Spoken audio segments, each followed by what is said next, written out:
Kimia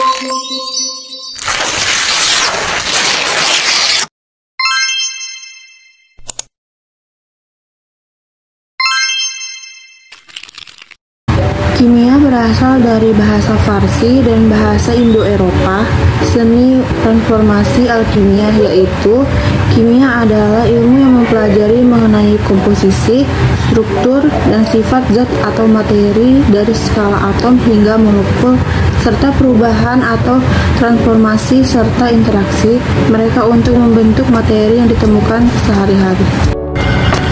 Unsur kimia adalah sebuah zat yang hanya mengandung satu jenis atom, sedangkan unsur adalah suatu bahan yang terdiri dari proton, neutron, dan elektron.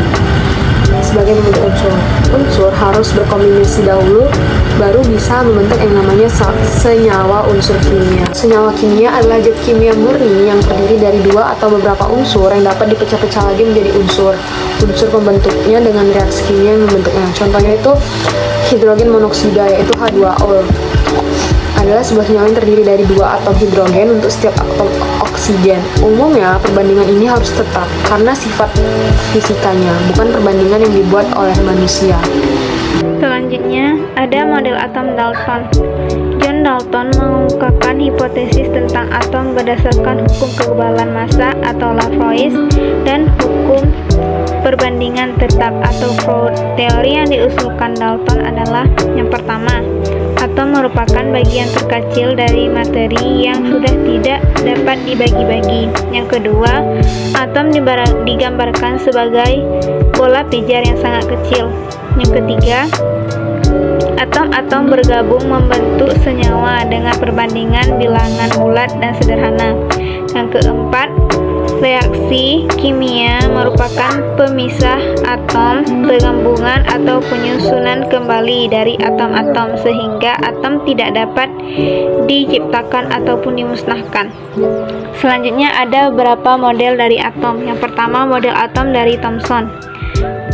Kelemahan dari Dalton diperbaiki oleh J.J. Thomson. Eksperimennya dilakukan dengan tabung sinar katoda.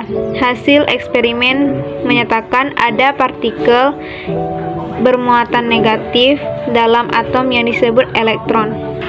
Selanjutnya ada model atom Rutherford. Eksperimen yang dilakukan Rutherford adalah menembakkan lempengan tipis dari partikel alfa. Ternyata partikel itu ada yang diteruskan, ada yang dibelokkan atau dipantulkan. Berarti di dalam atom terdapat susunan partikel bermuatan positif dan negatif. Ion dan ikatan kimia.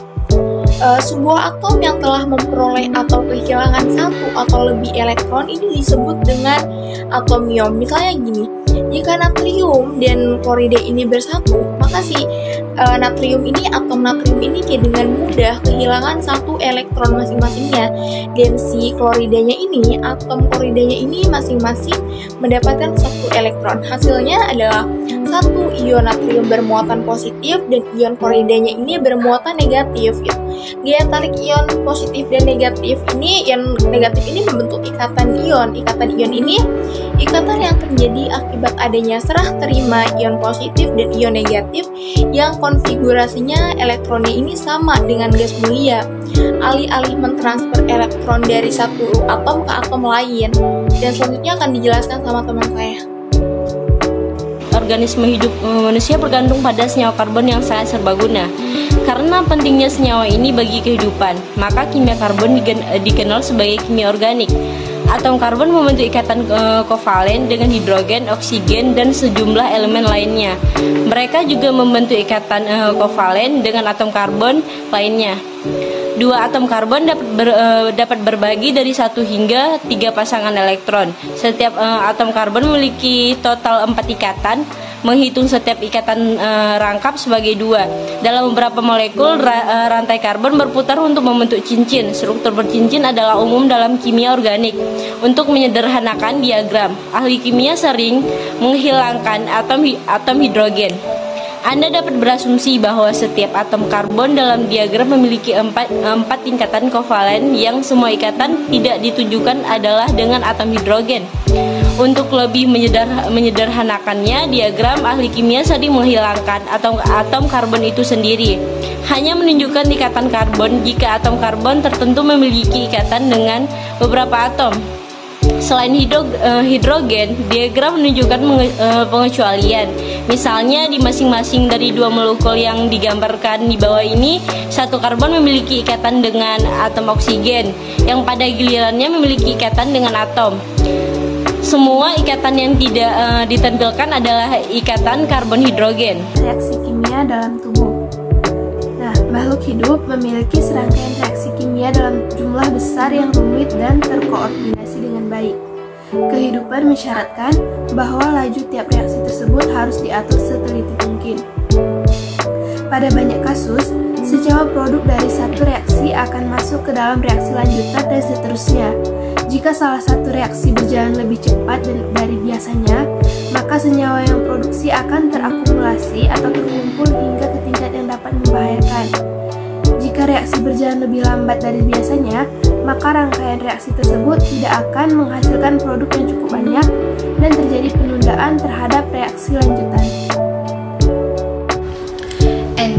Enzim adalah protein yang mengontrol reaksi kimia. Setiap reaksi dikendalikan oleh enzim tertentu. Enzim adalah salah satu katalis. Katalis adalah bahan kimia yang memfasilitasi reaksi di antara bahan kimia lain tanpa mengubah dirinya dalam sebuah proses. Nah, selanjutnya ada sifat-sifat enzim. Sifat enzim ini terbagi menjadi 4. Nah, yang pertama, enzim aktif dalam jumlah yang sangat sedikit. Yang kedua, enzim tidak terpengaruh oleh reaksi yang dikatalisnya pada kondisi yang stabil. Nah, yang ketiga, walaupun enzim mempercepat suatu reaksi enzim, tidak mempengaruhi kesetimbangan reaksi tersebut. Yang keempat, reaksi enzim ini sangat spesifik. Nah, lalu ada cara kerja enzim. Yang pertama, itu ada eksoenzim, yang mana aktivitasnya ini berada di luar sel. Nah, yang kedua itu ada endoenzim, yang dimana aktivitasnya itu berada di dalam sel. Baik, kesimpulannya adalah ilmu kimia merupakan bagian ilmu pengetahuan alam yang mempelajari komposisi struktur zat kimia dan perubahan-perubahan yang dialami materi dalam proses-proses alamiah maupun dalam eksperimen yang direncanakan. Komposisi zat menyatakan perbandingan unsur membentuk zat itu, contohnya air dan etanol. Di dalam molekul air terdapat 2 atom karbon, 6 atom hidrogen, dan 1 atom oksigen. Dengan demikian, rumus senyawa air dan etanol adalah H2O dan C2H5OH. Struktur zat kimia yang sesungguhnya menggambarkan letak atom-atom dalam ruang 3 dimensi.